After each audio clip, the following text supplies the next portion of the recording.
That year, our parents passed away, and the company was on the verge of bankruptcy. I cut all ties with my sister during the absolute hardest time of her life. 5 years later, her company went public, and she achieved massive success. She became the president that everyone admires. When reporters asked who she was most grateful to over the years, my sister's eyes turned cold, and with a bitter, sarcastic tone, she replied, "The little brother who abandoned me for money? Actually, no, he doesn't even count as my brother anymore. I wonder how he's doing." The reporters launched an internet-wide search for President Huo's brother, offering a bounty of 10 million. They couldn't find me. They only found the diary I wrote before I died. When the reporter handed that diary to my sister, she froze right where she stood. Her trembling hands took it, but in the very next second, she grabbed the diary and threw it straight into the trash can. Is this Huo Nian's new little trick? Or did you guys do this on purpose just for the show's ratings? The reporter shook his head. He carefully picked up my diary. This really is the diary your brother wrote before he passed away. As for his body, it has already been cremated. Since no one came to claim him, the crematorium went ahead and handled it. Before he could even finish his sentence, my sister stood up in a furious rage. Don't think I'll ever forgive him just because he's playing this kind of sick trick. You go tell Huo Nian. I already have a new younger brother now. He means absolutely nothing to me anymore. Even if he really is dead, I couldn't care less. The reporter looked at her, completely at a loss. Then, what would you like me to do with this diary? My sister, Huo Wantong, let out a cold sneer. Read it out loud. I want to hear exactly what kind of lies he made up. Hello, Mr. Diary. Please take good care of me from now on. I guess you're the only one left to keep me company. Let me tell you, today, when I grabbed the gifts my family bought for me and tried to run away from home, my sister caught me red-handed. I didn't want to run into her at all. I just wanted to slip away quietly. But my sister was being so annoying. She grabbed my hand and begged me not to leave. She said I was the only family she had left. In that exact moment, my heart absolutely shattered, but I forced a cold face and snapped at her. The company is bankrupt. Can you even afford to buy me the motorcycle models I like anymore? I spend money like water. Can you even afford to take care of me now? Instead of staying in this dump with you, stressing over every single penny every day. I actually met this guy, but my sister grew even more frantic. She demanded to know who it was, begging me not to get scammed. She promised me she would work even harder, that she would make lots and lots of money. She swore she would give me back my life as a rich young master. But, guess what I told her? I want to get scammed. Is it any of your business? If you're so capable, then get rich and take care of me yourself. Then I'll be your good little brother again. Then I'll finally come back home. But when are you ever going to be rich? My sister was such a fiercely proud person. Yet she actually fell to her knees just to make me stay. It was pretty pathetic, wasn't it? I turned my head away, wiping the tears from my eyes before she could notice. I even slapped her across the face, screaming at her to stop clinging to me. I told her not to ruin my future, and I swore right then and there that I was cutting all ties with her. That slap really stunned my sister. She just stood there, completely frozen, watching helplessly as I dragged my luggage away. I'm so sorry. It must have hurt so much, sis. After reading this page, the reporter took a deep breath. Who would have thought President Huo was so deeply attached to her little brother? But when the camera panned to the sister, her expression didn't soften at all. She remained completely ice cold. She just casually brushed it off, saying, I really regret it. I regret ever being so good to him. I raised a backstabbing lil parasite. Dear diary, I'm back. Today, I went to another hospital for more tests. God, I was really hoping the first diagnosis was just a mistake. That way, I could go home and tell my sister how sorry I was. If I just swallowed my pride and apologized, I know she'd forgive me, just like she always does. But life doesn't hand out miracles like that, does it? The doctor looked at me with this dead serious expression and asked, Where are your parents, son? It's liver cancer. It's already in the late stages. We need to admit you immediately. Honestly, half of what he said went over my head, but the sheer terror of dying just made me break down in tears. I'm only 18, the doctor gave me this look full of pity, and handed me the admission bill. I ran over to the payment kiosk to check the total, and then quietly sneaked right back out of the hospital. Forget it, my account is linked to my sister's credit card. I should save her the money. I'm going to die anyway. Why waste her hard-earned cash? Every penny she makes is soaked in blood, sweat, and tears. Ever since Mom and Dad's contractor took off with the money, the whole project went belly up, and our finances were completely wiped out. Mom and Dad were running around desperately trying to fix it. Then, after one of those business dinners, they got into that car crash. They were both killed instantly. And just like that, the entire weight of the company crashed down on my sister's shoulders. I saw it with my own eyes. Debt collectors barging in, stripping our house bare of anything valuable just to get their money back. And my sister, just to save up a few $100,000 for my study abroad fund, dropped to her knees and literally begged them, but in the end, the bank seized everything anyway. To pay off those mountains of debt, she ran around begging for loans from anyone she could find. She didn't even have the time or the money to go see a doctor when she got sick. The moment she woke up in the hospital, she discharged herself and went right back out to hustle for clients. Swallowing her dignity, begging and scraping just to get by. I remember crying, begging her to just rest until she was better. But she just smiled and said she was made of iron, that she'd be perfectly fine. She's so stubborn, isn't she? Honestly, I just wanted to share the burden with her. I wanted to tell her that I didn't need to go to college overseas. I'm not that spoiled little rich boy anymore. I don't need anything at all. I could have gotten a part-time job and taken care of her for once. But, who would have thought that right at the worst possible time? I'd come down with the most expensive disease in the world. Dear Diary, you probably think I'm completely useless too, don't you? The reporter's eyes welled up with tears. It seems your brother really did have a heartbreaking reason for leaving you back then. Getting liver cancer at such a young age. That poor boy. Huo Wantong just let out a cold, cynical laugh. What a brilliant little sob story. Don't let him fool you, Ms. Lin. Huo Nian is an absolute master at lying. When we were kids, just to get out of going to school, he lied to our parents and said he'd sprained his ankle. He had the whole family panicking, running around in circles to rush him to the hospital. His acting has always been good. I hope so. I couldn't sleep again last night. It's not that I didn't want to. It just hurt so much I couldn't sleep. My illness is getting worse. I really can't take this without painkillers, but I'm completely broke. There are more important things right now. If I don't pay the rent, the landlord is going to kick me out. I guess I'll really have to experience sleeping under a bridge, just like I used to joke about with my sister. Back when I read martial arts novels, I used to think heroes sleeping under bridges was so cool. But now that I'm grown up, I'm just terrified of having no money. I had no choice but to list all those gifts Mom and Dad gave me online. They were some of the very few things I brought with me. But whenever someone actually asked to buy them, I'd always make up some excuse to turn them down. At the end of the day, I just couldn't bear to let them go. Eventually, starving and in unbearable pain, I couldn't hold out anymore, and withdrew $500 from my card. I'm so sorry, sis. I spent your money again. I've realized that being poor is the perfect cure for being a picky eater. When I was on the verge of passing out from hunger, I actually dug into a trash can and picked up a thrown-away, dirty bun to eat.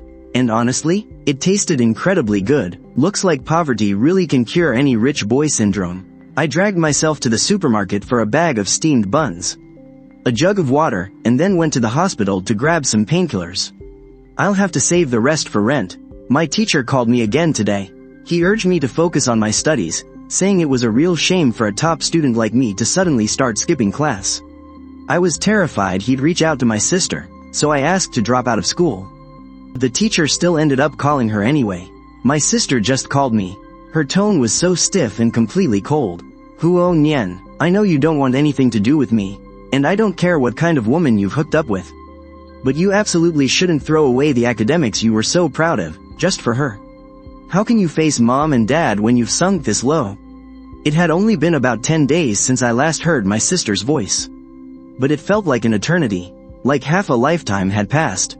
I covered my mouth to keep myself from sobbing out loud, but the tears just wouldn't stop. Sis, I miss you so much.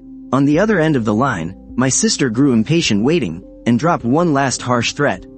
If you keep acting like this, I'm really cutting you off for good. She hung up the phone, but I stayed there crying for a long time. Dear Diary, I think I should just block my sister. I'll go handle the school withdrawal paperwork tomorrow. The reporter noticed that Mr. Huo seemed a bit dazed. He paused for a moment, and wiped the moisture from the corners of his eyes. He turned to the next page. Dear Diary, I moved today. That old hostel was $50 a night, which was way too expensive. I ran around all day long, scouring the entire city until finally, in a remote part of the south side, I found a place in an urban village that only costs $30 a night. There are 4 beds in the room. A creepy older guy lives diagonally across from me. I was terrified of him the moment I laid eyes on him. I shot a grateful look at the older girl, who sleeps on the bottom bunk. Her name is Sha Young. She looked up and smiled at me. Don't worry, Big Sis has got your back. She's so incredibly nice. That night, I took my medicine and slept so peacefully. I had a dream. In it, Mom and Dad took me and my sister to Disney. Knowing how much I love Iron Man, my sister stood in line for me for hours. When it was finally her turn, my sister called out my name. She pushed me right in front of the guy in the Iron Man suit. I finally got to take a picture with my favorite idol. I smiled so hard my eyes practically vanished. Mom, Dad, and my sister were just a few steps away, watching me so happily. But when I finished taking the picture and turned around, they were all gone. The bright, clear blue sky suddenly turned pitch black. I was terrified, but no matter how hard I searched, I couldn't find them anywhere. I woke up gasping, completely drenched in cold sweat. My new big sister looked at me, her face full of worry. Are you alright? I just shook my head. She asked me why I was staying in a place like this. I told her everything. I really don't know why. I just completely trusted her. After listening to me, she didn't say a single word. She just wrapped her arms around me. Her hug was so warm. She told me that she was an orphan, too. After being adopted, her foster dad abused her. She couldn't take it anymore, so she ran away. She started surviving on the streets when she was just a teenager, and she's seen all kinds of people. She even picked up quite a few tricks to protect herself. She told me, a kid like you needs someone like me to watch your back. She taught me so many little tricks to save money, like going to the supermarket to pick out food that's just past its expiration date. Some stores will actually pay you off a little, some won't. But they'll let you take the expired food for free. We'd also go to the wet market to pick up the leftover veggie scraps that the stall owners threw away. Just blanch them in boiling water, and they actually fill you right up. Sister Sha Young even took me to do some part-time work to earn a little extra cash. We made $60 in just one afternoon. Holding that cash, for the very first time, I felt like I wasn't just a useless burden.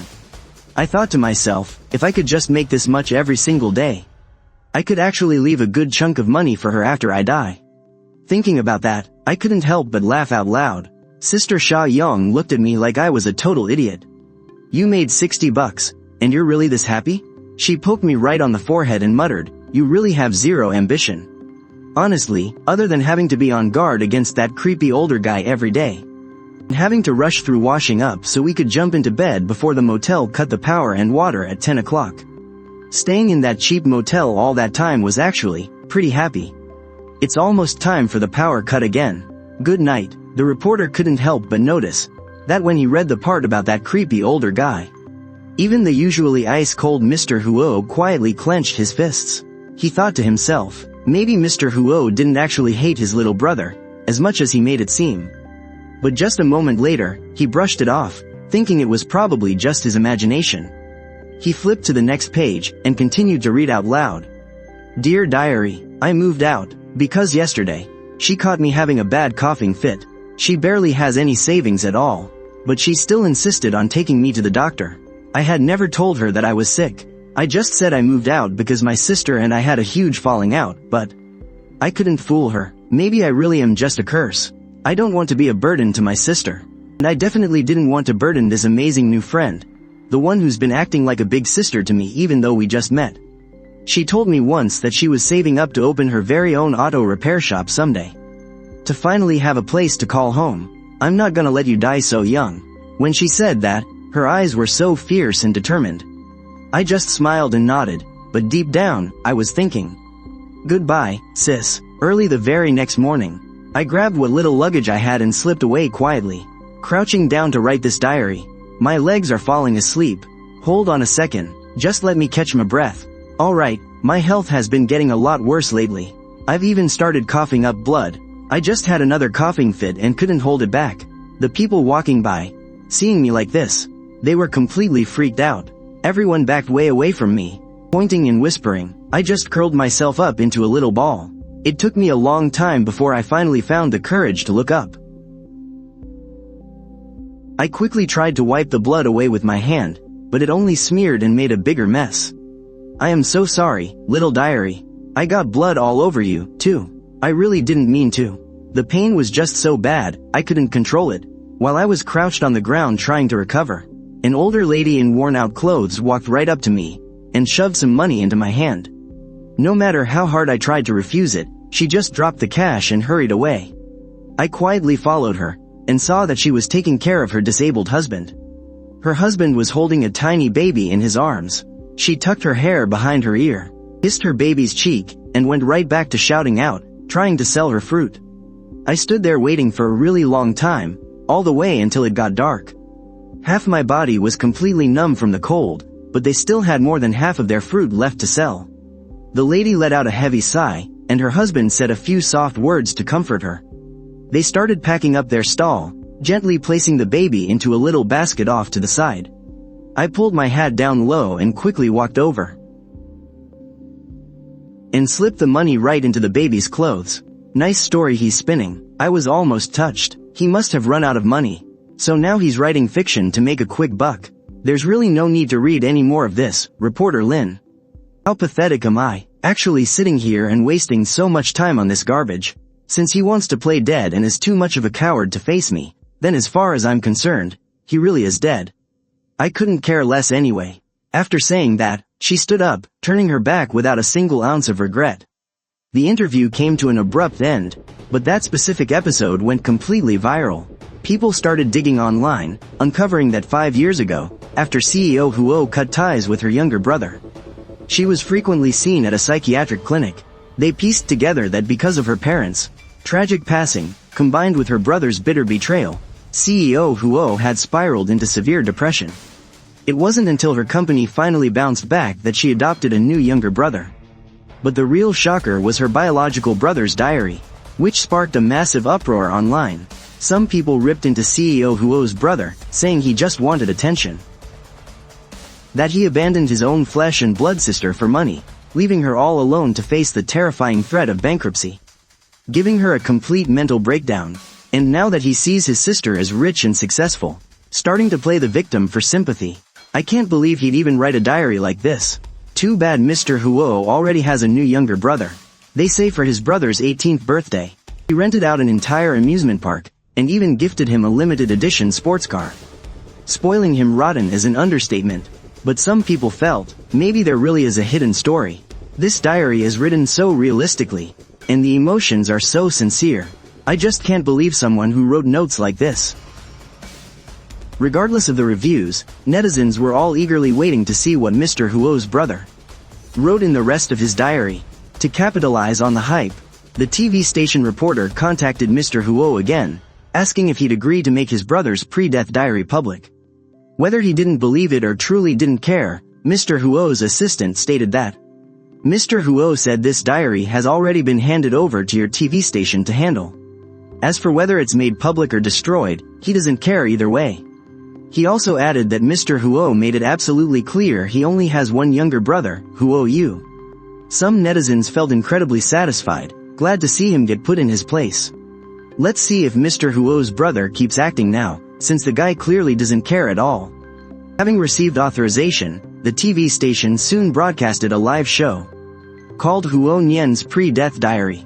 On the screen, the host looked incredibly solemn. Just like all of you, I haven't read this diary beforehand. After getting Mr. Huo's permission, I will be sharing it with everyone in the live stream today. I hope you'll all be kind with your words.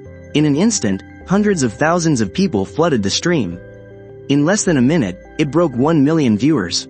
Everyone was waiting for reporter Lin. As the reporter opened that diary, meanwhile, over at the Huo family's estate, Assistant Lin Yi looked at Mr. Huo with a complicated expression. After hesitating for a long time, he finally spoke up. Mr. Huo, the show is about to start. Mr. Huo didn't even look up. I told you, I never want to hear news about him again.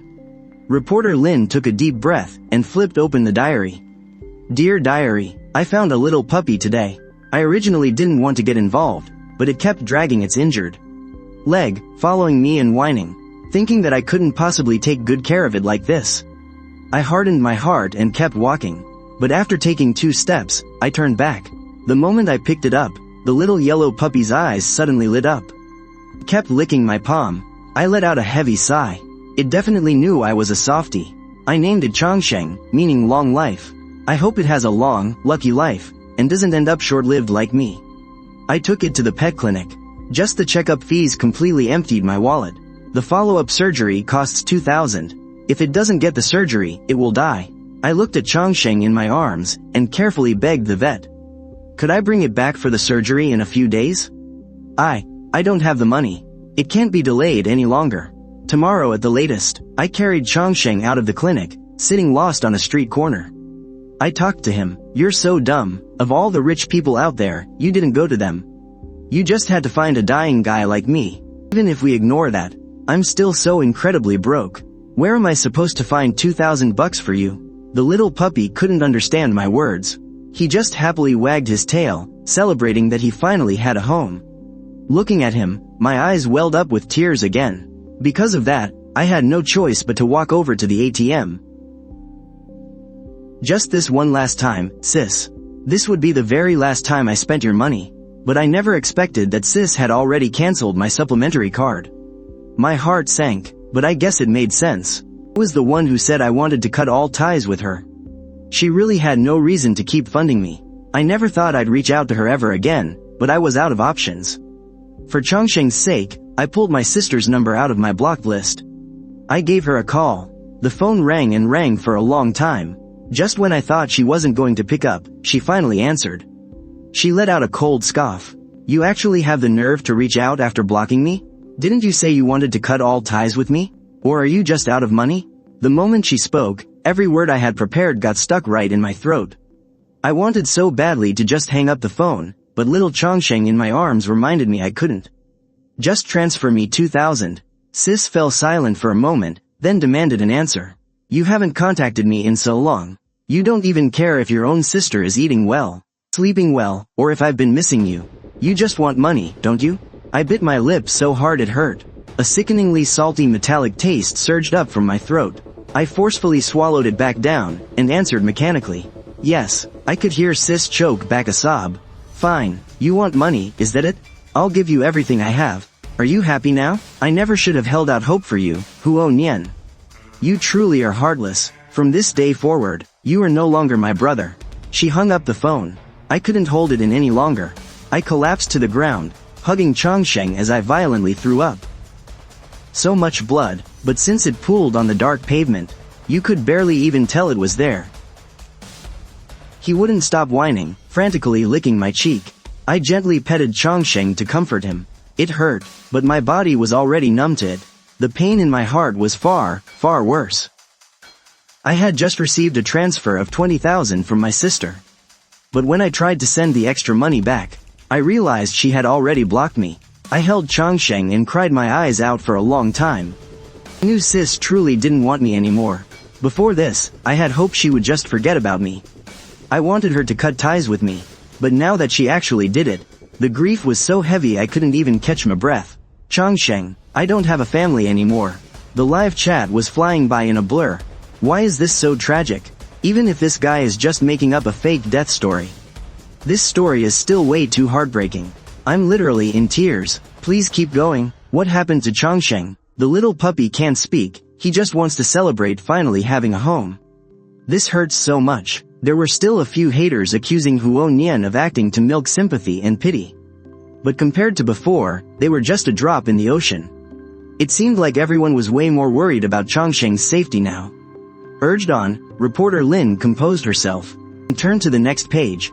Dear Diary, it's been a while. I have some good news for you. Chongsheng had his surgery, and he's fully recovered now. It's just that he's a very clingy little dog. Wherever I go, he follows right behind me. He even insists on snuggling at my feet when I sleep. But there's also bad news. My illness has gotten worse. I don't know how much longer I have left. Maybe less than a month. Nowadays, when I go to the pharmacy to buy painkillers in bulk, the pharmacists always give me this guarded look. They always think I'm, well, you know. Good thing I held onto my diagnosis papers. After begging for a bit, they usually soften up and give them to me. But the painkillers are working less and less. Just to get some sleep, I have to take more and more. Yesterday, while I was out handing out flyers, I suddenly passed out by the side of the road. It terrified poor Chongsheng. He kept licking my face, barking at me, until finally, a kind soul noticed and rushed me to the hospital. I had to pay another hefty bill. It broke my heart as I did the math. Not only did I lose my wages from the part-time job, but I also ended up losing a ton of money. You need to be hospitalized immediately, and we need to notify your family. If you keep going like this, you might not last. The doctor didn't finish his sentence, but I knew exactly what he meant. I brushed him off with a few excuses and hurried out of there. There was no way I was staying in the hospital. It costs way too much money. Right outside the hospital doors, I found Chongsheng waiting for me. The second he saw me, he came sprinting over. But that night, the pain was still so bad I tossed and turned, unable to sleep. Chongsheng sensed how much I was hurting. He was so anxious, but there was nothing he could do. He could only press himself tightly against me, licking me over and over again. He looked like he was going to cry. I weakly raised my hand to comfort him, telling him I was okay. But the very next second, I couldn't hold it back anymore and rushed to the bathroom. Hugging the toilet and throwing up. It felt like I was going to throw up everything inside me. I don't know how much time passed. I threw up until my vision went completely dark. Later, I finally came to, feeling Chongsheng licking my face. I looked in the mirror. And even I got a shock. I looked so incredibly ugly. My hair was thinning out, my complexion was completely sallow. And my once chubby cheeks were completely gone. My chin was so painfully sharp. My older sister used to tease me about it. She'd say my baby face made me look completely harmless. But now, it seems I really am going to be stuck with this face forever. Staying young forever isn't really a good thing, is it?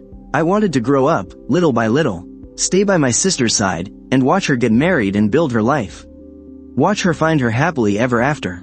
I splashed some water on my face, and patted my cheeks to try and cheer myself up. There's at least one silver lining, though. Thank God my sister can't see how I look right now, or she'd be absolutely terrified. I took some more painkillers and barely managed to fall asleep. But by midnight, the fever came back. Dear diary, it hurts so much. Truth is, I miss my sister. I miss her so much. I just want to see her one last time. Even just from far away, that would be enough. I don't think a wish like that is asking for too much, right? I'm heading out to see my sister. I'm taking Chongsheng with me. In my black trench coat, looking pretty cool. Like some kind of paparazzi. I just want to catch a glimpse of her from a distance, that's all. Dear diary. She still looks just as beautiful and put together as she always did. She's gotten taller, but she's so thin now. I was planning to just look at her once and leave, but she looked so unhappy. She used to smile all the time. Before I even realized it, I found myself following her. I didn't understand why she was going to the hospital. Why would she be seeing a therapist? After she left, I asked her doctor about it, but he wouldn't tell me anything. He said it was patient confidentiality. But after I begged and pleaded with him, he finally let out a heavy sigh, and told me how she was really doing. She's sick. She's really unwell. Losing mom and dad took a huge toll on her, and my leaving, it just filled her with so much guilt. She actually thinks she's a failure, that she couldn't take good care of me, and that I abandoned her because I was sick of her. Because of that, she's even started to take it out on herself. I started crying, and then, through the tears, I started to laugh. She's so silly. I'm the one who's completely useless. I'm just a burden to her. She is the absolute best sister in the whole world. She would save up a whole year's worth of pocket money, just to buy me an expensive birthday present. She'd beat up those school bullies who picked on me until they couldn't even stand up. Even if it meant she'd get in trouble. After mom and dad passed away, she handled absolutely everything. She took all that pressure on her own shoulders, just to keep giving me a great life. How could I ever be sick of her? Reporter Lin suddenly paused. He held the diary up to the camera. Everyone could see that on this page. Along with the neat handwriting, there were dried, wrinkled stains from where tears had soaked the paper. He must have been crying for a really long time. His tears completely soaked this diary entry. Reporter Lin's own eyes welled up with tears. He had to steady his voice, which was shaking from holding back sobs.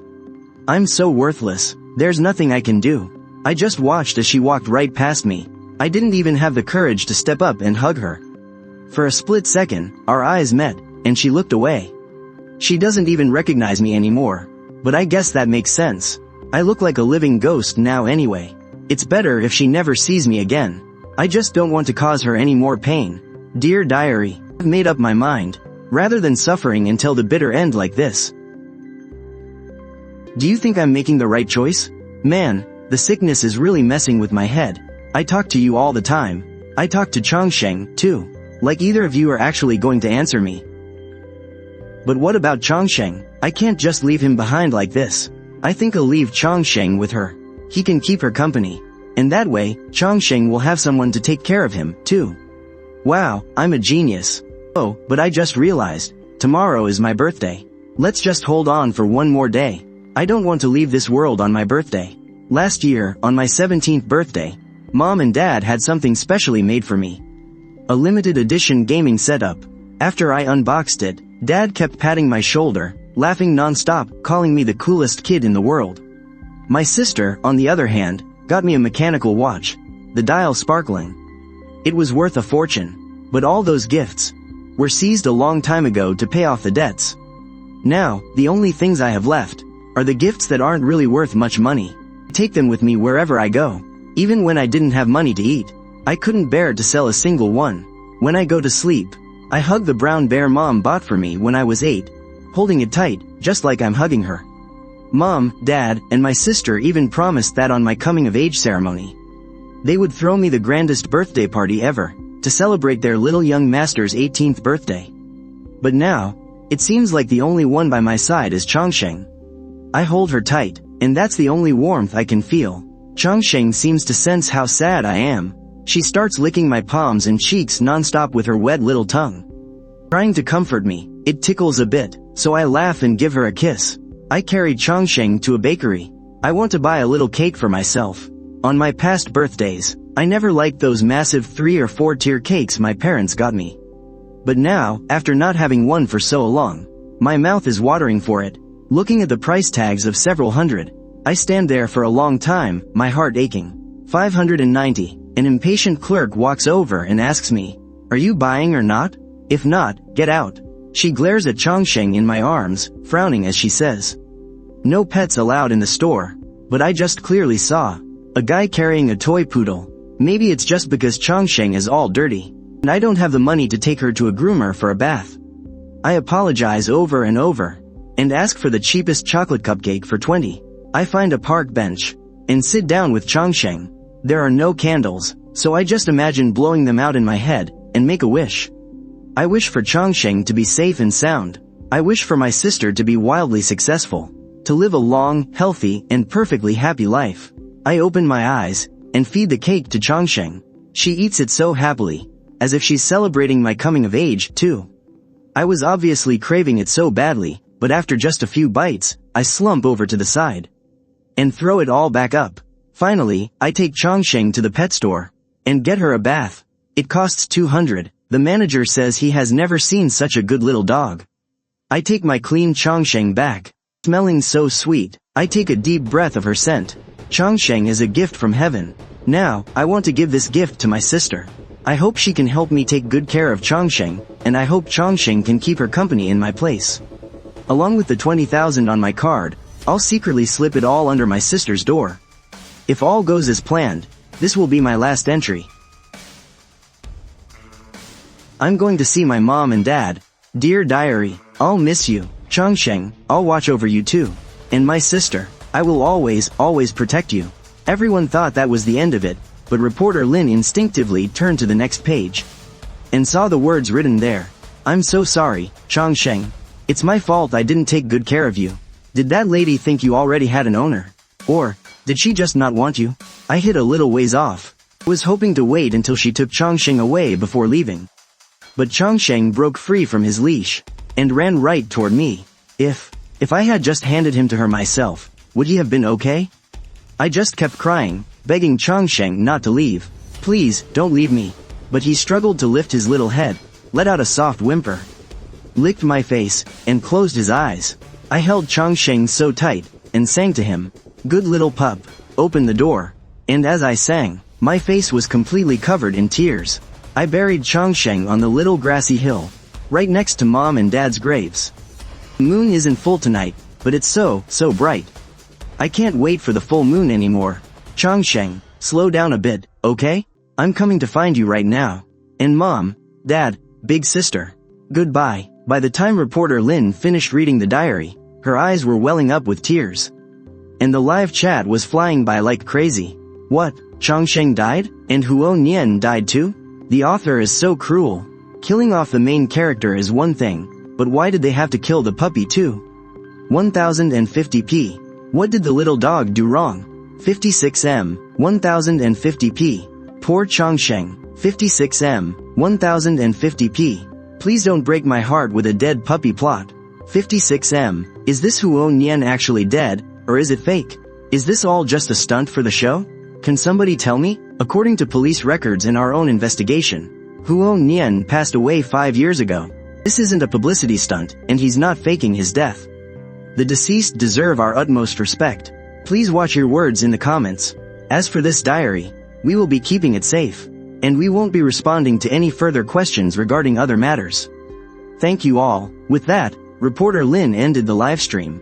The netizens' curiosity couldn't be satisfied, so they started flooding CEO Huo's Weibo with direct messages and leaving comments all over his posts. So many people were searching for it, that it actually hit the top of the trending list. Are the entries in Huo Nian's final diary actually real? And that lady who was mentioned in the diary back then, she actually made a post online. Is Nian really dead? I'm so sorry. He left without saying goodbye back then. I searched for him for so long, but I just couldn't find him. I failed him. If I had just taken him to the hospital earlier, he wouldn't have left us so soon. And he wouldn't have suffered so much. Most people were still pretty skeptical about it all. 50. That was until they posted a photo together. The guy in the picture with the big, bright smile looked exactly like the leaked photos of Huo Nian. That was when everyone finally believed it was real. The internet completely broke down. Everyone finally realized the diary was real. The entire web started mourning for Huo Nian and Changsheng. Trending tags were blowing up one after another. Nian, Changsheng, we're bringing you home. Nian, Changsheng, are you guys doing okay in the other world? This massive uproar finally caught the attention of CEO Huo's assistant. He just stared at his phone for a long time. Hesitating for a moment, he finally spoke up. Ms. Huo, 5 years ago, did you happen to see a dog? A cream-colored one? Ms. Huo looked at him in confusion. After a moment, she nodded. That day, when I came home from work, I found a puppy tied to the pillar by my front door. It was cream-colored all over, with a little pink nose. So clean, and really cute. You could just tell it was someone's pet. I remembered that he used to love small animals too. So I went over and pet it. The puppy was so well behaved. It just kept wagging its tail at me. I figured the owner would come back for it. So I just went inside. But not long after, I heard a massive commotion outside. I walked over to the window to take a look. There was a boy sitting right in the middle of the road, holding that puppy and crying. He was crying so heartbreakingly. That must have been the owner. From what people said, the puppy panicked because it couldn't find its owner. And in its rush to break free from the leash, it was hit by a car and killed. The assistant froze. Suddenly, his phone chimed. He looked down at the file that had just been sent to his phone, a heavy dread hitting his chest. Ms. Huo, I'm so sorry. Lately, I've been going behind your back, investigating the diary, and searching for your brother's whereabouts. He really is gone. The police officially registered his death 5 years ago. The certificate is real. It's impossible to fake. He took poison to end his own life. And that diary is real, too. After saying this, the assistant didn't even dare to look at Ms. Huo's reaction. He just opened up the trending search topics. Please, take a look for yourself. Everything Huo Nian went through. His diary has been made completely public across the entire internet today. I figured you would want to know. Walking to the door, he added softly, your brother. He really went through hell. After stepping out of CEO Huo's office, Assistant Lin Yi gently closed the door. After that soft click, the entire world felt like it was shut out. Inside the office, there was only Huo Wantong and the incredibly heavy investigation file in her hands. The air completely froze. The cold, indifferent facade she had been forcing up until now was like a popped balloon. vanishing into thin air. She didn't even have the courage to open that file right away. Her freezing fingertips just lightly traced the rough edges of the paper. Her mind uncontrollably flashed back to the interview. When the reporter pulled out that diary, the way her heart had unnaturally squeezed in that moment. And when she heard the contents of the diary, all those tiny, nagging doubts and sharp stings of pain that she had forcefully buried. Along with that one line, I originally wanted to keep him company, and make sure Changsheng had someone to take care of him. Back then, she thought it was just a pathetic lie from Huo Nian. But right now, those words felt like poisoned needles, stabbing relentlessly into her heart. Trembling, she finally flipped the file open. The very first page was a copy of the police death certificate. Stark black and white, cold, clinical formatting. Name, Huo Nian. Gender, male. That autumn, 5 years ago. It had been only 3 short months since their very last phone call. Cause of death. Location found. A small patch of woods by the river, right outside the city. Near the old tree he mentioned in his diary, right beside where their parents' ashes were buried. Finder. An old man out walking his bird early in the morning. Body disposal. Since he was completely unclaimed, the funeral home cremated him following standard procedures. Ashes held temporarily. Once the deadline passed, they were scattered in an eco-friendly burial. Every single word was like a dull blade, violently hacking back and forth across her heart. The word, unclaimed, felt like a brutal, physical slap. Striking her hard across the face. What exactly was she doing back then? She was drowning in the fury and agony of his betrayal. Maybe even sitting in some fancy therapist's office. Or maybe she was forcing a fake smile at some cocktail party. She probably didn't even care to check if he was actually still alive and safe out there. Attached at the back were a few photocopies of photos from the scene. The resolution was terrible, but it was clear enough to see exactly what had happened. A young man, so severely emaciated he was barely recognizable, quietly slumped against a tree trunk. He was wearing that black trench coat from the diary, the hood pulled down, hiding most of his face. Clutched tightly in his arms, was an old, ragged-looking brown teddy bear. Huo Wantong recognized it instantly. It was the birthday present Mom gave him when he turned 8. He had actually kept it with him all this time. There was another photo showing where the diary was found. It was placed right by his side, carefully wrapped up in a plastic bag. As if he was terrified the morning dew would ruin it, he was fiercely protecting it, right up until the very end. This diary, the only thing in the world he could confide in. Huo Wantong's breathing grew frantic and heavy. Her vision quickly blurred with tears, and she violently clamped a hand over her mouth. But she couldn't choke back the broken, agonizing sobs welling up from deep within her chest. The tears she thought had dried up so long ago finally broke the dam, burning her skin like liquid fire. Neonian, oh, my Neonian, she murmured. Her voice was so ragged she didn't even sound like herself. It wasn't a pity play. It wasn't some sob story. He was truly, fatally sick. He was utterly penniless and destitute. In the final, fading moments of his life, he was truly suffering. Through the sheer agony of his illness and the cold cruelty of the world. And yet, his heart was still completely fixed on her, his utter failure of a sister. He purposely said all those horrible, cruel things, pushing her away in the most deeply wounding way possible. It wasn't because he didn't love her. He loved her so deeply that he chose to bear all the hatred and agony all by himself. Just so he wouldn't become a burden to her. And what did she do? What the hell did she do? She totally bought into his act. She hated him for 5 whole years. Even when she first heard he had died, she actually had the nerve to say, even if he's dead, I couldn't care less. What a vicious, rotten thing to say. She adopted a new younger brother, trying to replace him just to fill the gaping hole he left behind. But she never once tried to look past his sheer desperation back then. An overwhelming, suffocating wave of guilt and regret swallowed her whole. She remembered their very last phone call. She had choked back a sob and screamed, I gave you absolutely everything. Are you finally satisfied? I never should have held out any hope for you. You really have no heart. Then she ruthlessly hung up the phone and blocked his number completely. Oh God, how much must those words have destroyed him back then? Did it make him violently cough up blood again? Was he holding that little puppy named Changsheng, crying until he physically couldn't breathe? The intense agony she had repressed for so long finally tore through her throat, ripping out in a devastating, blood-curdling wail. Huo Wantong couldn't hold herself up for another second. She slipped right off her chair and collapsed hopelessly onto the carpet, sobbing uncontrollably like a lost little child. She curled up into a ball, sobbing uncontrollably. Her cries were filled with absolute despair, crushing guilt, and an agony that could never be undone. She pounded the floor so hard her nails nearly dug right through the expensive carpet fibers. I could have recognized him. Why didn't I recognize him? That thought gnawed away at her sanity, over and over. That day, outside the therapy clinic. That gaunt, unrecognizable guy in the mask and hat she thought was a paparazzi. That was her Nian Nian. He had just stood there looking at her, and she had coldly looked away. If only she had stopped walking. If only she had walked up to him and just asked. If only, but life doesn't give you do-overs. Right outside the office, Lin Yi and the other secretaries stood listening.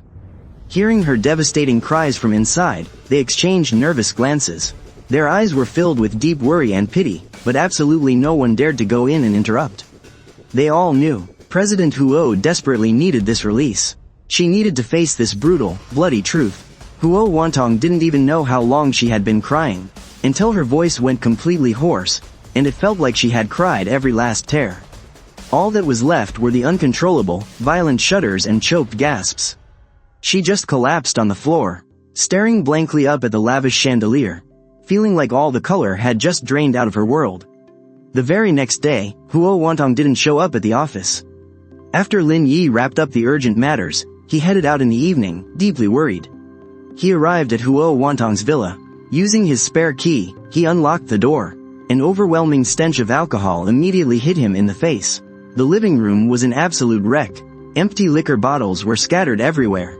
Huo Wantong was still wearing yesterday's business suit. She was curled up tightly in the corner of the sofa, her hair completely disheveled. Her eyes were red and horribly swollen, with fresh tear tracks still staining her face. Yet her hands were clutching that photocopied diary for dear life. President Huo. Lin Yi cautiously stepped closer. Huo Wantong slowly raised her head. Her gaze was completely unfocused. It took a long moment before she finally locked eyes with him. Lin. Her voice was so entirely wrecked she could barely make a sound. Did he hate me at the end? Lin Yi felt a sharp ache in his chest. He squatted down and gently pulled the empty bottle from her grip. President Huo, according to what he wrote in the diary, Mr. Huo Nian never hated you. Right up until the very end. All he wanted was for you to be happy. Happy? I lost him. What right do I even have to be happy? She reached out desperately for another bottle. But Lin Yi held her arm down. President Huo, you can't keep doing this to yourself. If Mr. Huo Nian saw you torturing yourself like this, he wouldn't be at peace up there. He really wouldn't. Huo Wantong mumbled brokenly, her tears flooding out all over again. He was always so terrified of pain. How scared must he have been, dying all alone? Changsheng wasn't even by his side anymore. In the end, he only had that little bear mom gave him to hold. She couldn't even finish her sentence. She just sat there, weeping silently. It took everything Lin Yi had just to help Huo Wantong into bed. He carefully fed her a few sips of water. He watched her slip into an exhausted sleep, but her brows were still locked in deep agony. Lin Yi let out a heavy sigh. He knew Huo Wantong desperately needed time to heal. But seeing her like this, what in the world was going to happen to the company? How could her own body handle it? In the days that followed, Huo Wantong became a completely different person. She stopped going to the office, refused to deal with any work, and locked herself inside the villa all day long. With nothing but wine bottles for company, she tried to drown her pain in alcohol. But in her drunken haze, Huo Nian's silhouette only grew clearer. The way he used to trail behind her as a little boy, softly calling her sister. His awkward, rebellious phase as a teenager. And finally, that fragile silhouette in the dark, holding the puppy's lifeless body, sobbing so helplessly. Her so-called adopted brother, Huo Yu, video called from abroad, looking at that face on the screen, which looked so much like Nian Nian's, but had been carefully molded by her wealth. Huo Wantong suddenly felt a wave of overwhelming disgust and crushing guilt. What was she doing? Trying to find a replacement? That just wasn't fair to Huo Yu, and it was an absolute insult to Nian Nian's memory. Staring at the concerned face on the screen, She completely lost control and screamed, terrifying Huo Yu. Not long after, she had someone send Huo Yu away to a top-tier boarding school overseas, leaving him a massive trust fund. Enough to keep him comfortable for the rest of his life. In her email to him, she wrote just one sentence. "I'm so sorry, I wasn't a good big sister. Go and live your own life." She cut all ties with this stand-in, as if that would somehow lessen the unbearable guilt she felt toward her real brother. The company's business took a massive nosedive, and the furious shareholders were up in arms. The media also started chasing rumors, reporting that CEO Huo had suffered a mental breakdown over personal issues. Lin Yi was completely overwhelmed, but he just couldn't snap her out of it. Couldn't pull Huo Wantong from her endless ocean of pain and self-blame. The turning point finally came late one night. Huo Wantong had passed out drunk on the living room rug again. In her hazy, half-awake state, she thought she saw Huo Nian standing right in front of her, wearing a crisp white shirt. His smile was just as bright and warm as it used to be. Right at his feet was that little beige puppy, Changsheng, happily wagging its tail. "Sister," the ghost of Huo Nian spoke, his voice incredibly soft. "Please, stop torturing yourself, okay?" "Nian Nian." Huo Wantong reached out to him, but grasped nothing but thin air. Tears instantly blurred her vision. "I'm so sorry. It's all my fault. I never blamed you, you know." His phantom smile remained so warm. "Seeing how amazing you are now, I'm genuinely so happy for you. So proud of you, sister. Please, live a good life for both of us. Be happy, okay? That's my biggest wish." "Nian Nian." Huo Wantong broke down into uncontrollable sobs. "Promise me, sister." His fading figure began to blur, his voice drifting further and further away. I promise you, Huo Wantong cried out desperately. Jolting awake on the rug, the living room was completely empty. Only the pale moonlight spilled through the windows. Huo Nian was nowhere to be seen. The dream had felt so incredibly real. Nian Nian's gentle voice still echoing softly in her ears. A massive wave of grief washed over her once again, but this time, amidst the sorrow, there seemed to be a faint, yet unwavering strength. It was true, Nian Nian had hoped for her happiness right up until the very end. If she kept destroying herself like this, how heartbroken would Nian Nian be, watching from heaven? She couldn't let Nian Nian down. She absolutely couldn't let his sacrifice mean nothing. Early the next morning, when Lin Yi arrived at the villa, full of worry as usual, he was shocked to find that Huo Wantong was already up. She had showered and changed into clean clothes. Although her face was still pale and haggard, her eyes were no longer dead and hollow. Instead, they held a sharp, almost ruthless clarity and resolve. Huo Wantong's voice was still hoarse, but completely calm. "Lin Yi, get me the best private doctor you can find. I need a full physical examination. Also, notify the board of directors that we are holding a video conference this afternoon." "Miss Huo, are you?" "I'm fine now." Huo Wantong cut him off, her gaze landing on the bright sunlight outside the window. "Or rather, I have to get better. For Nian Nian, and to atone for my sins." With astonishing willpower, Huo Wantong began to rebuild herself. She actively cooperated with her doctor's treatments, quit drinking, and forced herself to eat and sleep. She pushed herself back onto the track of a normal life, throwing herself back into work. She handled company affairs with an even more ruthless efficiency than before. She quickly stabilized the company's decline, 2,383 times 165, but anyone who knew her well could feel it. The boss Huo, who might have once had a shred of warmth, was gone. Now, she was more like a precise, cold-blooded working machine. It was as if only endless work could fill the gaping hole in her heart. However, outside of work, she began a secret, exhaustive search. She wanted to track down every single trace of Huo Nian's final days. She had to know. During those 5 months she was absent, how exactly did he live?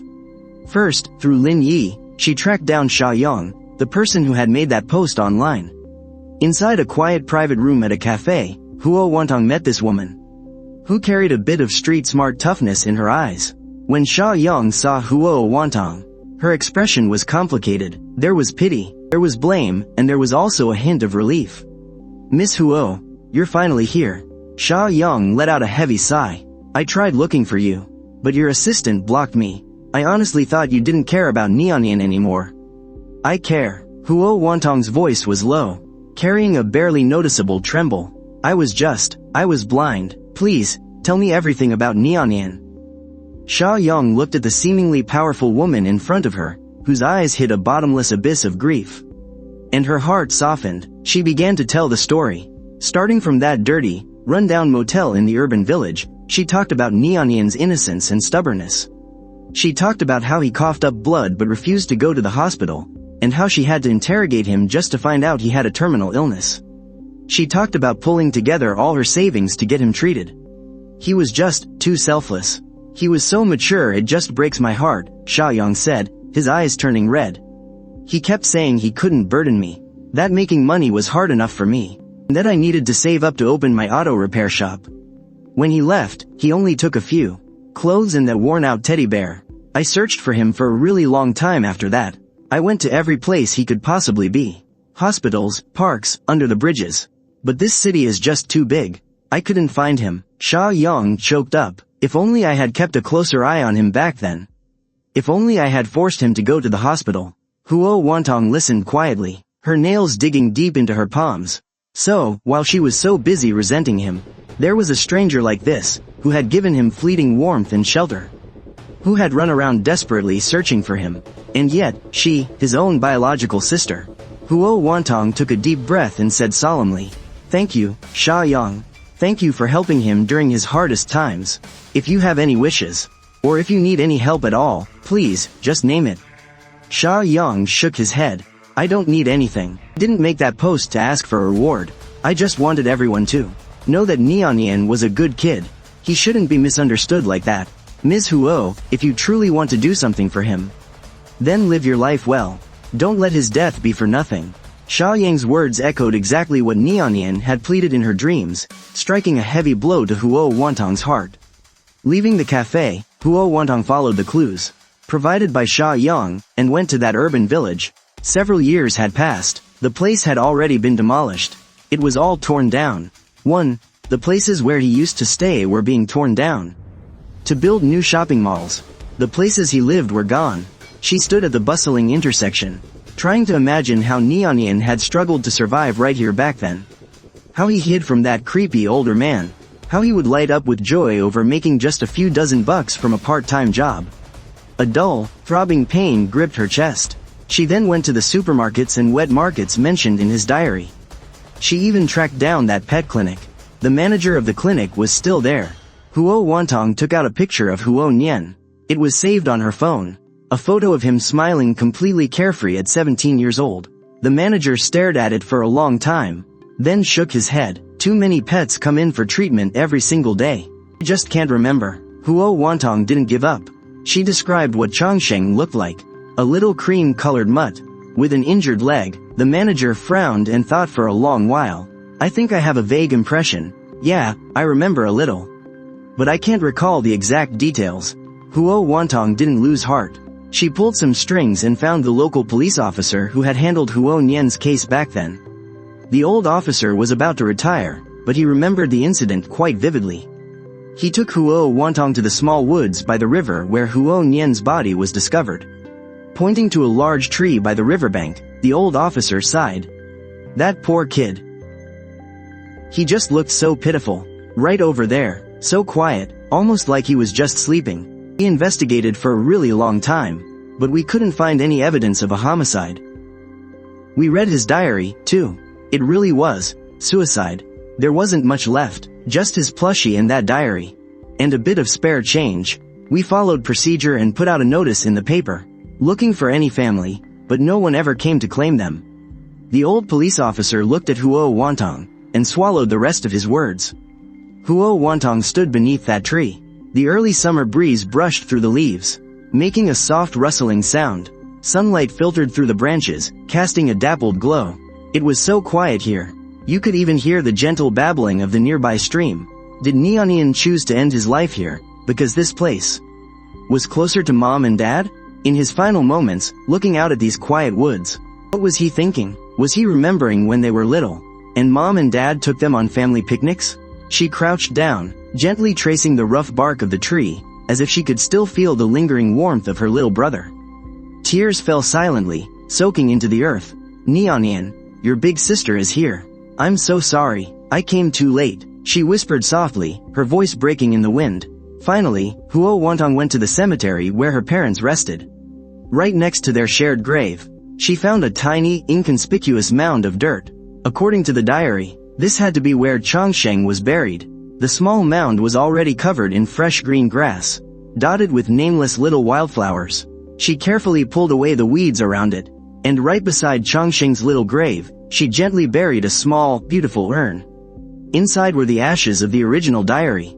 She had paid specialists to cremate the book cleanly and safely, just so she could bring these ashes back home. She gently patted the little mound of earth and whispered, "Changsheng, thank you for keeping Nian company in his final days. Now, please stay here and keep watching over him, over Mom and Dad, too. Okay?" After finishing all of this, Huo Wantong stood before her parents' grave, looking at their warm, smiling faces on the tombstone. She took a deep breath and bowed 3 times. When she spoke, her voice was calm and resolute. "Mom, Dad, I'm so sorry. I failed to take care of my little brother. But I swear to you, from now on, I'll live my life to the fullest. For Nianyan's sake, too. I'm going to do something to make sure his passing wasn't in vain." Once she returned to the city, Huo Wantong made a massive decision. She held a press conference to announce that she was pouring the vast majority of her personal wealth into the newly founded Nian Chongsheng Charity Foundation. The foundation would focus on 2 main causes. First, supporting impoverished teenagers fighting cancer, covering their medical bills and providing psychological care. Second, rescuing stray animals, building proper shelters and a structured adoption network. During the press conference, for the very first time in public, Huo Wantong openly spoke about her little brother, Huo Nian. She didn't go into the painful details, but simply shared, while he was still with us, my brother Huo Nian experienced incredible kindness from absolute strangers. He also knew the fragility and hardships of life all too well. I created this foundation to honor his memory, and to help those who, just like him, are battling illness and struggling in the dark. I want every single life to be treated with tenderness and compassion, so that every act of kindness can live on. Her announcement completely shook the business world. It also touched countless ordinary people. The voices that once questioned him and mocked him were slowly replaced by understanding and deep respect. People finally realized that behind the ruthless CEO Huo lay such an unforgettable, bone-deep story of pain and redemption. The foundation's work got up and running very quickly. Huo Wantong handled things personally, reviewing the projects, visiting the sponsored kids at the hospital, and checking on the little animals waiting to be adopted at the shelter. During all this, his face would occasionally show some real, gentle expressions. Even though the sorrow deep in his eyes never really went away, he seemed to have found a way to live peacefully with the pain. He would often drop by a children's hospital that the foundation funded. He'd sit right outside the wards, watching those kids fighting for their lives. One time, a little boy with the exact same illness Nian had, who had lost every strand of hair from chemo, still gave him such a bright, hopeful smile. In that very second, Huo Wantong felt like he was looking at Nian when he was just a little kid. He walked over, gently rubbed the little boy's head, and pressed a brand new toy motorcycle into his hands. The pure surprise and joy in the boy's smile sent a warm, gentle ripple across the frozen lake of his heart.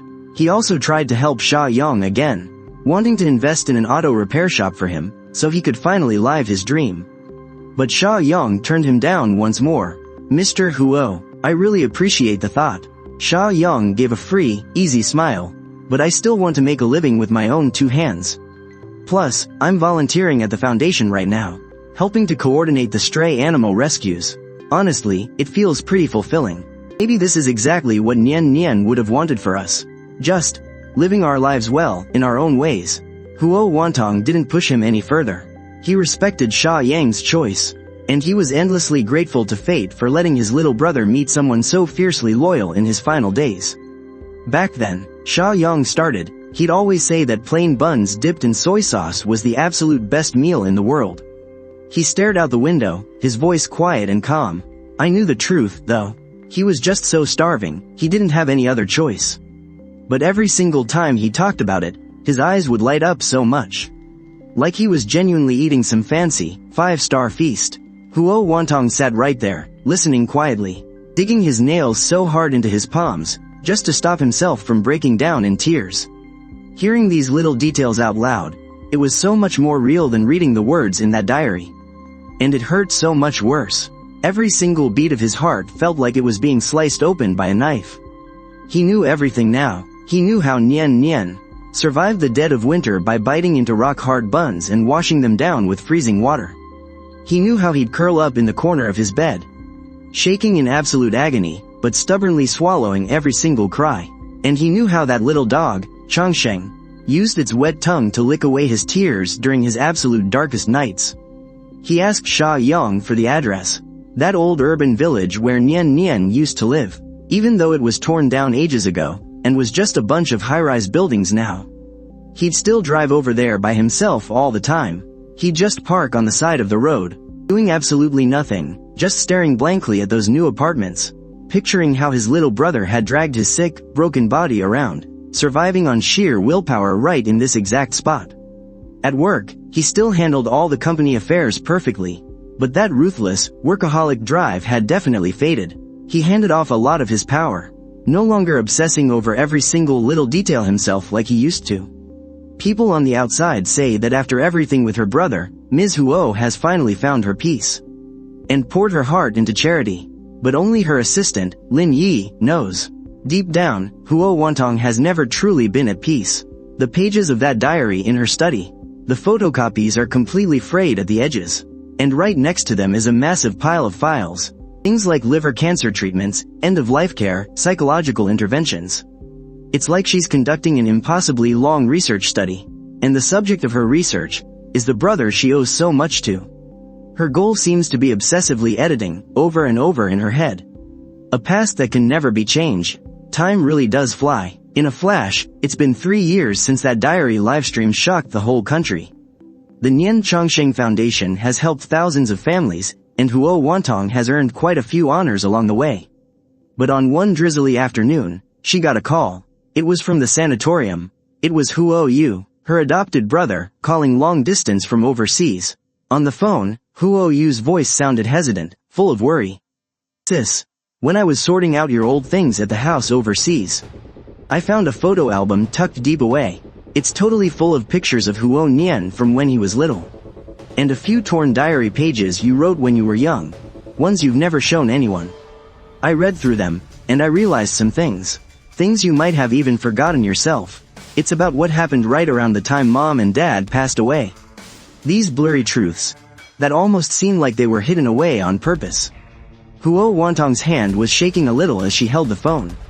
Outside, raindrops were hitting the glass, making this panic-inducing sound. She told Huo Yu to mail those things back to her. A few days later, the package arrived. Aside from the photo album, there were also a few yellowed sheets of paper. It was Huo Wantong's diary entries from her teenage years. The handwriting was a bit wild and messy. You could really feel the intense emotion behind it. It detailed a fiercely explosive argument at home, the very night before Mom and Dad's fatal car crash. The fight was over a massive company decision. Dad absolutely insisted on making a risky gamble. Mom supported him, but a young Huo Wantong fought back against it with everything she had, even shouting out in a rage, "You guys are going to drag us all down with you." In the diary, she filled the pages with bitter resentment over her parents' stubbornness and her sheer terror of the future. The very last line read, "If this family falls apart one day, it will absolutely be their fault." These words, completely buried by time, acted like a rusty key, violently thrusting open the tightly padlocked gates of Huo Wantong's memory. She instantly collapsed back into her chair, breaking out in a cold sweat. She finally remembered that on the day of her parents' accident, just because they had argued the night before, she didn't even go to see them off. And for all those years after, the overwhelming grief and guilt made her selectively block out that ugly memory. She only remembered how incredibly good her parents were to her, and how helpless she was.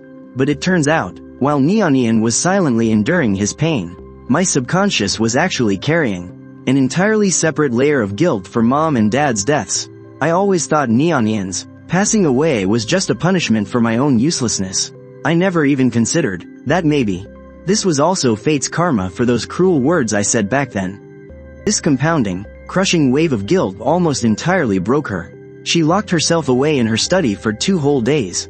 And when she finally came out, she said to her assistant, Lin Yi, I'm going to pay my respects to Nian Nian and Chongsheng. And mom and dad, too.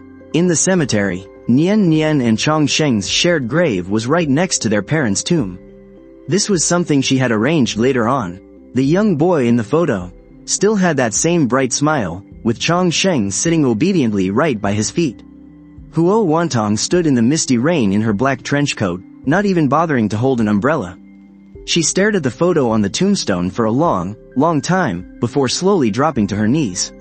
She didn't cry, she just gently wiped the raindrops from the photo with her fingertips. Nian Nian, your big sister finally seems to understand. I always thought it was because I just wasn't good enough that I ended up losing you. But looking back now, maybe even long before that, our family's fate was already being pushed down such a cruel, difficult path. Dad insisted on taking those risks, and Mom supported him. I was way too stubborn back then. And then there was your terrible illness. All of these things crashed together and led to everything that happened. Your big sister was wrong. I was wrong for being so young and saying such cruel, awful things to you. I was wrong for spending all those years just trying to prove myself, completely blind to the fact that you were only pretending. And I was wrong for just torturing myself after learning the truth. I almost forgot your dying wish. You said you wanted me to be happy for the rest of my life. I used to think that it was absolutely impossible, because without you, how could I ever be happy? Saying this, she paused for a moment. The rain streamed down her hair, mixing with the tears she finally couldn't hold back anymore. But now, your big sister wants to try. I want to make it happen. I'll keep watching over the Nian Chongsheng project for you, and help more kids just like you. I'll run the company well, turning it into a place that can actually help even more people. And I'll try to truly accept my life as it is now, including Huo Yu. It really hasn't been easy for that kid, either.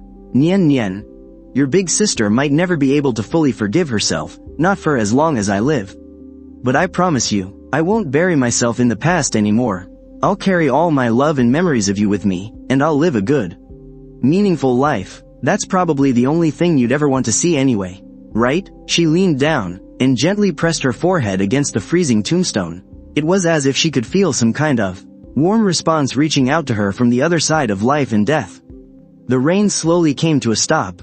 A faint ray of sunlight pierced through the parting clouds, casting a gentle glow over the cemetery and illuminating the bouquet of white chrysanthemums she had just laid down. The raindrops on the petals sparkled brightly. Huo Wantong stood back up, taking one final, long look at her little brother's photo. Then, she turned and walked away. Her footsteps didn't feel quite as heavy as when she first arrived. They were still slow, yes, but there was a newfound sense of peace and grounding in them. The wind breezed through the pine forest beside the cemetery, softly rustling the leaves. It sounded like a soft sigh, or maybe a relieved, comforting whisper. It feels like the story can finally come to a close right here. A story all about forgiveness and redemption, and about how to keep moving forward, even when you're covered in scars. Huo Wantong's life had finally turned to a brand new chapter. Turned the most painful, most tragic page, and finally started writing what comes next. Of course, there's still a deep, deep longing in those pages, but maybe, just maybe, a little bit of her own quiet light will start to shine through. Huo Wantong's pace of life slowly, quietly began to change. She was still busy, sure, but it wasn't that kind of frantic, self-punishing kind of busy anymore. She started seeing a therapist regularly, finally facing those complicated, deeply buried feelings about her parents' passing, and the suffocating overprotection of Huo Nian that came from it, along with the crushing guilt that followed. It wasn't an easy process. There were still so many sleepless nights, so many emotional setbacks. But she pushed through it. Her relationship with Huo Yu also entered a brand new chapter. After getting that old photo album and the diary entries, she reached out for the very first time. Making a long-distance phone call to Huo Yu. She didn't try to over-explain all the messy stuff from their past. She just honestly thanked her for helping her see the blind spots she had completely forgotten about. She told Huo Yu that she understood the distance and the insecurity she must have felt. And she made it crystal clear that no matter what their blood ties were, they were family now. She really wanted to build a genuine connection with her moving forward. Take care of yourself, sis. The Nian Chongsheng Foundation, under her endless dedication and professional management, just kept growing and growing. She wasn't satisfied with just handing out financial aid anymore. She started putting together a team of professional medical social workers, offering psychological support and hospice care for those in need. At one of the foundation's annual galas, a young girl they had helped grabbed her hand. The girl was completely in tears. Auntie Huo, thank you and big brother Huo Nian, for giving me a second chance at life. In that exact moment, what washed over Huo Wantong wasn't just relief, it was this strange, profound sense of peace. It was as if Nian Nian's life was living on in a totally different way. She still visited the cemetery, of course, but she wasn't drowning in grief anymore. Sometimes, she'd bring a bouquet of Nian Nian's favorite sunflowers. Other times, she'd just sit there quietly for a bit, updating them on how the foundation was doing. Or even just venting about some annoying drama at work, just like when her little brother was still right by her side. Once, she even left a brand new toy, right in front of Chongsheng's tiny headstone. Chongsheng, you make sure to take good care of him, okay? Time slipped away, and 2 whole years passed by. After a big business forum wrapped up, Huo Wantong was walking through the hotel lobby when she unexpectedly bumped into a familiar face. It was the reporter who first found the diary and hosted the live stream back then, reporter Lin. Lin was now a highly respected figure in the media world. There was a little more gray at his temples now. He walked over with a warm smile, though there was a faint, almost invisible curiosity in his eyes. Director Huo, it's been a long time. Huo Wantong nodded back at him, her voice perfectly calm. Reporter Lin, I hope you've been doing well. The two of them sat down together in the hotel cafe. After a bit of small talk, he hesitated for a split second, but then finally asked, Director Huo, over these past few years, how have you been holding up? Huo Wantong gently stirred her coffee, her gaze drifting out toward the bustling streets outside, and softly replied, I wouldn't say I've been doing badly. I've just finally learned how to make peace with myself. Coexisting with the past, I suppose that is what growing up means. It's just that the price I paid was a bit too high. That diary changed so many people, myself included. It gave me a much deeper understanding of how fragile life is and the heavy weight of family. I've always wanted to find a chance to formally say thank you, and I'm sorry for revealing the truth in such a harsh way back then. I'm the one who should be saying thank you. You were the one who brought Nianian's last voice to me. Even though the process hurt so much, if it wasn't for that diary, I probably would have lived forever in a lie I spun for myself. And that would have been truly unfair to him. After a moment of silence, reporter Lin seemed to have made a decision. He took out a slightly yellowed craft paper envelope from his briefcase and slid it across to Huo Wantong. She looked at it, a bit confused. What is this? This was found when we were sorting through Huo Nian's belongings back then. It was kept right next to his diary. I didn't think the timing was right back then, so I held onto it. Now, I think it's time to hand it over to you. Huo Wantong's heart skipped a beat. She took a deep, shaky breath and carefully opened the envelope. Inside, it wasn't a letter. It was a slightly faded, colored drawing. The paper was clearly torn from a notebook, its edges uneven. The scene on it was carefully illustrated with colored pencils. The sky was a bright, clear blue, with the sun shining warmly. Grass was lush and green. A girl wearing a ponytail, smiling radiantly. It was clearly a much younger Huo Wantong. She was holding a little boy, Huo Nian, in one hand, and a cream-colored puppy, Chongsheng, in the other. Mom and Dad were standing right behind them, their faces beaming with happy, loving smiles. In the top left corner of the drawing, written in crooked but incredibly earnest handwriting, were the words, my family. Right below it, a simple and pure wish was written. I hope my sister is always happy. On the back of the drawing, there was another line of even smaller, scribbled handwriting. It was added by Huo Nian later on, written in a darker ink. I'm sorry, sis, and I love you. Tears instantly blurred Huo Wantong's vision. It was as if she could see that young boy, reduced to skin and bones by the torment of his illness, in the final moments of his life, fighting through the agonizing pain, using his trembling little hands to sketch out, stroke by stroke, the family reunion he desperately longed for, but could never have. He held no resentment in his heart, only apologies, and so much love. She clutched that thin piece of drawing paper tightly, as if it were the most precious treasure in the world. A teardrop fell onto the drawing, and she hurriedly wiped it away with her fingertip. Terrified of smudging the marks her little brother had left behind, choking back her sobs, Huo Wantong spoke. To reporter Lin, and perhaps to herself. He was always thinking of me. Reporter Lin's eyes reddened as he silently nodded his head. That night, Huo Wantong had the drawing carefully framed, and hung it in her study, right next to the copy of his diary. She stood in front of it, gazing at it for a very, very long time. In the days to come, Huo Wantong would still be that powerful, commanding CEO Huo in the business world, and the strong, empowering founder of the Nian Chongsheng Foundation. But deep down in her heart, there's a corner that will forever remain soft, for that 18-year-old boy and his little dog. She stopped trying to forget, and chose to remember instead. Carrying this heavy love, she continued her journey through this world, trying her best to live the life he would have wanted to see. She knew the rainy seasons of life might come again, but in her heart, she had already opened an eternal, warm umbrella for herself and Neonian.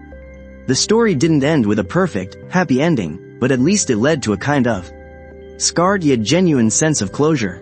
Huo Wantong's life gradually settled into a new normal.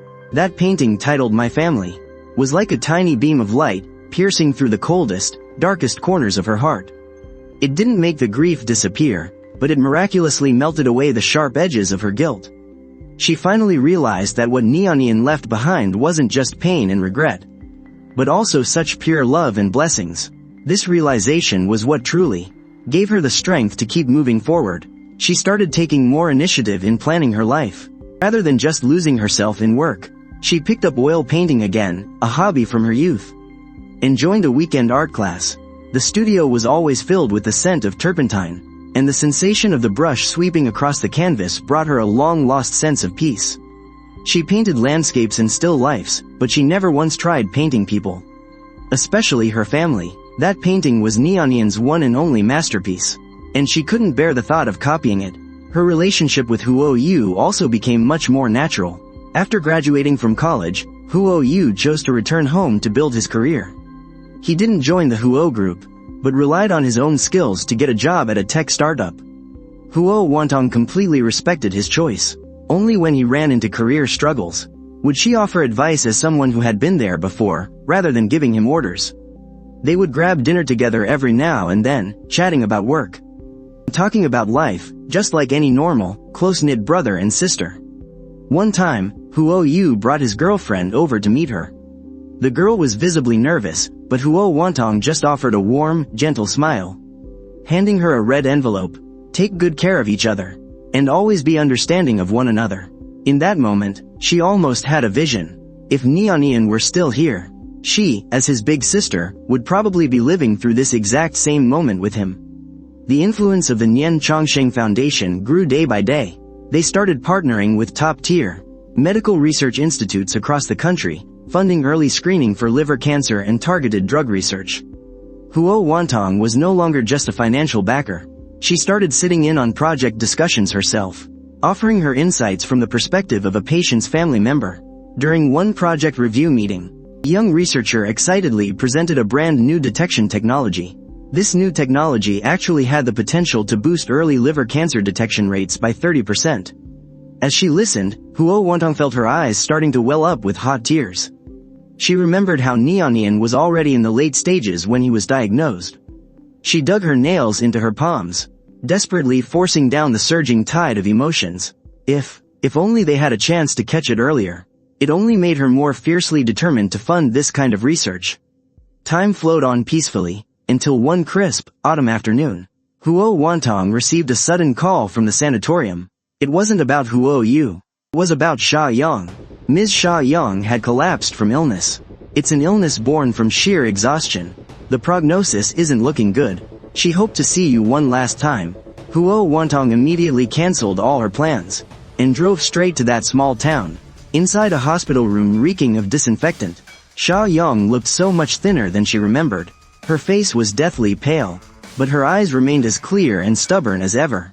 When Sha Yang saw Huo Wantong, she offered a weak smile. Boss Huo, you came. Huo Wantong sat down by the edge of the bed, gently holding her frail, bony hand. Don't call me Boss Huo. Just call me Wantong. Sha Yang shook her head, gasping for breath. I'm used to it. Besides, you are the boss. Listen, I don't have much time left. There's something I've been thinking about for a long time. I feel like I need to tell you. Huo Wantong's heart clenched. Tell me. Sha Yang's gaze drifted toward the window, as if lost in a memory. Right before Nianian passed away, he actually left a message for you. It wasn't written in his diary. That day, he was doing really badly.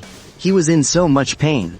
While he was drifting in and out of consciousness, he grabbed my hand and said, Sister Yang Yang, if my big sister ever finds out, please, you have to tell her. Sha Yang paused, her breathing growing erratic. Huo Wantong quickly offered her some water, but she waved it away, insisting on finishing her sentence. He said, tell her, not to be sad for too long. Tell her to find someone who can stay by her side, and not to leave her all alone, like mom and dad did. Oh, and she needs to eat a nice, hot meal every single day. Her voice grew weaker and weaker, the last few words barely more than a whisper. Tears fell silently down Huo Wantong's face. Don't be sad for too long. Find a partner. Eat hot meals every day. These were her little brother's dying wishes. Choking back sobs, Huo Wantong buried her face in Sha Yang's palms. That silly boy, he never blamed you, Sha Yang whispered. He always said his big sister was the best sister in the whole world. Few days later, Sha Yang passed away peacefully. Huo Wantong laid her to rest right next to Nianian's grave, gently placing a bouquet of sunflowers down. Now, you can finally go be with him. From then on, she actually started taking her meals seriously. She hired a housekeeper to make fresh soup, and even learned to cook a little herself. The warm steam filling the kitchen finally made her feel grounded. One evening at dusk, Huo Yu called to say the project was a success. Hearing that bright, youthful energy in his voice, Huo Wantong just listened. A soft smile unconsciously tugging at her lips. She walked into the study, and gazed at the drawing titled My Family. Only this time, there were no tears. Instead, she made a quiet promise. I'm going to live a good life. I'll keep moving forward, carrying all of your love with me. She still visited the cemetery, but now, it felt more like visiting old friends. She would bring a pot of tea, chat about how things were going, and that precious drawing was finally moved into her bedroom. It served as a reminder that love still exists. The Nian Chongsheng Foundation has benefited hundreds of thousands of people. Its early screening programs have saved countless lives. Every time she hears such news, the heavy regret in her heart fades just a little more. At an international charity forum, someone remarked that Nian Chongsheng is full of Eastern philosophy, that remembering the departed is a way to cherish life. Huo Wantong smiled in peaceful relief. This has indeed become the path I walk. Huo Yu's project was a massive success, making a real name for himself in the tech world. He brought his girlfriend, Lin Wei, home to meet her. The braised pork the young woman cooked had the familiar, comforting taste of their mother's cooking. A deep warmth swelled in Wantong's heart. 10 years passed. Frosty White began to touch Huo Wantong's hair, and her eyes grew even more serene. She gradually stepped back from her executive duties, focusing entirely on strategy and charity work, while filling her garden with sunflowers and white chrysanthemums. When a documentary director reached out to her, wanting to film the story of Nian Chongsheng, she thought it over deeply before agreeing, but insisted on absolute honesty. The focus had to be on the foundation's work. On camera, she appeared poised and incredibly capable, her eyes shining with life whenever she spoke of the foundation. How did you step out of that dark shadow? I didn't step out of it, she replied gently. I learned to carry it with me. The people we love become a part of us. Nian Chongsheng is all about carrying that longing, to create more possibilities for life. The documentary sparked a quiet but profound resonance. Her story became a guiding light for rebuilding a life after it's been shattered. At Huo Yu's wedding, she looked affectionately at the newlyweds on stage, then glanced over at the empty seat left for Nianian. Even though some people couldn't be here, I just know they're so happy for us. Sister, you have to be happy too. Eventually, Huo Wantong became a grandmother. Holding her precious granddaughter, Nianqing, she noticed the little one's eyes looked exactly like the Nianian in her memory. Pushing the stroller, she strolled through the sunflowers. Look, sweetie. This is your great uncle, and Chongsheng. I love you so much. The year Nianqing turned 3, she called out grandma with perfect clarity.